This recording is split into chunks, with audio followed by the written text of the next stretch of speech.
What is going on, beautiful people, and welcome to another brief overview of a dope game. My name is BouseFeenux, and today we're taking a look at Paragon by Epic Games. Now, I've never played a MOBA before, so this should be interesting. Let's jump in. Okay, so I lied a little bit about never playing a MOBA. I did play League of Legends for about 20 minutes when one of my friends was trying to get me into it, and that was about all I needed to decide for myself that I had zero interest in this genre. That is, until I came across Paragon, the hot new MOBA that's apparently sweeping the nation. Now, funny story, I never would have picked this game up if A, you guys didn't ask me to cover it on like every video I put up lately, and B, if I didn't recently order a sick new GTX 1070 that came with a bunch of points for this game. Seeing how graphically intense this game was, and the fact that I had some free rewards lying around, I thought, what the heck, let's give it a shot. So, what I'm getting at here is that I don't know much about these types of games, but I do know a lot about video games in general, and I figured there's gotta be other people out there like me interested in trying this game out, but they might be worried about the entry barrier. Well, worry not. I'll try to give you everything you need to know to decide if Paragon is the game for you. So let's start with the basics. What is a MOBA? Firstly, it's an acronym standing for Multiplayer Online Battle Arena. A MOBA is characterized by several things. You have Creep, which are AI enemies you kill for money or experience to buy upgrades, Heroes, which are playable characters, and an Ancient that the other team is trying to destroy, which in the case of Paragon, this is called your core, and it's the final structure separating you or the opposing team from victory. Another characteristic of MOBAs is the control scheme. Most MOBAs feature an RTS style of control where you click the map in order to move your character.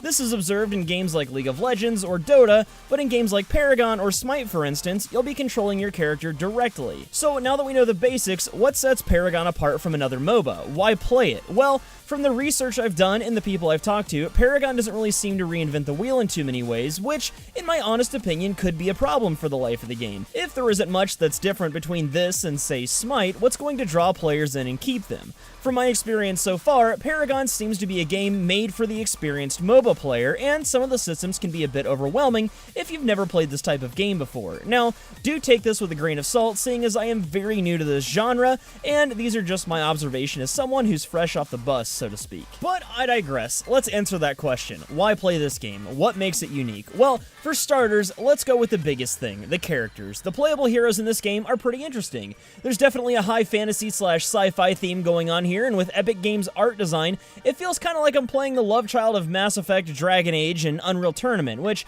in my opinion, is nothing really to be upset about. Oh, and did I mention that all the characters are free to play, and that new ones are planned for release every 3 weeks? How awesome is that? Anyway, moving on, another aspect of Paragon is the upgrade system. From what I know, as you fight in MOBAs, you farm resources to level your character and purchase upgrades, right? Well, in Paragon, you'll be gaining Amber, which gives you something called card power, or CXP for short.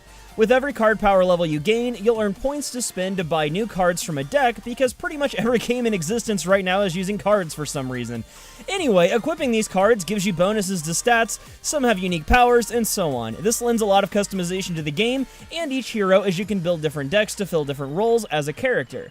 And lastly, as you've probably seen throughout this whole video, and as I've mentioned already, the camera angle in Paragon is a bit different than League or Dota in that it's third person. Now, while this isn't entirely unique, it's still pretty uncommon for this genre. But Bouse Senpai, Paragon is a free-to-play game, isn't it? What do I spend money on? Can I get everything by playing the game? From what it looks like so far, you pretty much can. Playing matches earns you all sorts of rewards, mainly card packs, which are how you get cards to customize your character. Now, of course, there are cosmetic items and so on, but they can still be bought with coins or reputation that you get through playing the game.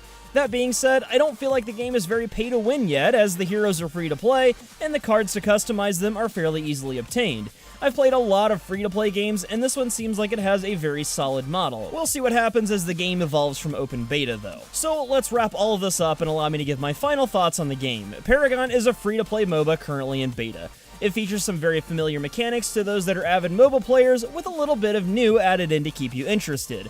The graphics are amazing, and the character models look awesome. Combat feels responsive and satisfying, and no matter what role you prefer in games like this, there's a character class for just about everyone. As for the negatives of the game, I feel like the UI is a bit clumsy and feels way too big. It almost takes over the whole screen, and as of yet I haven't found any way to scale it down. Also, I wish the field of view for your character was a bit larger. A lot of times, I kind of feel like I'm staring at the back of my character's head. Lastly, and this has just been my experience, but in my online matches I've run into AFKers in just about every match I've played, but I hear that this is a fairly common thing with MOBAs for some reason. It would be nice though in the future that if someone goes AFK, they could just replace that team member with an AI character. I mean, something's better than nothing, am I right? In all though, I'm becoming quite addicted to this game, and you really don't have anything to lose but a few minutes of your time by trying this out. I would say to be warned that this game is very demanding system-wise, so you might have to upgrade your potato or turn down the graphics settings. Additionally, this game is on PS4 as well, so you always have that option if you've got one of those lying around. But that's gonna do it for me today, ladies and gentlemen, as we take a brief look at Paragon, Epic Games' new free-to-play MOBA, currently in open beta for PC and PS4. I really hope you enjoyed this video or found it helpful, and if you did, consider supporting it down below with a like. It helps me out a ton here on YouTube, and if you're new here, consider smashing that subscribe button. I put new content out daily, so there's always something to talk about around here. Until next time though, I'm BouseFeenux. I'll see you at the next video, and as always, thank you so much for watching.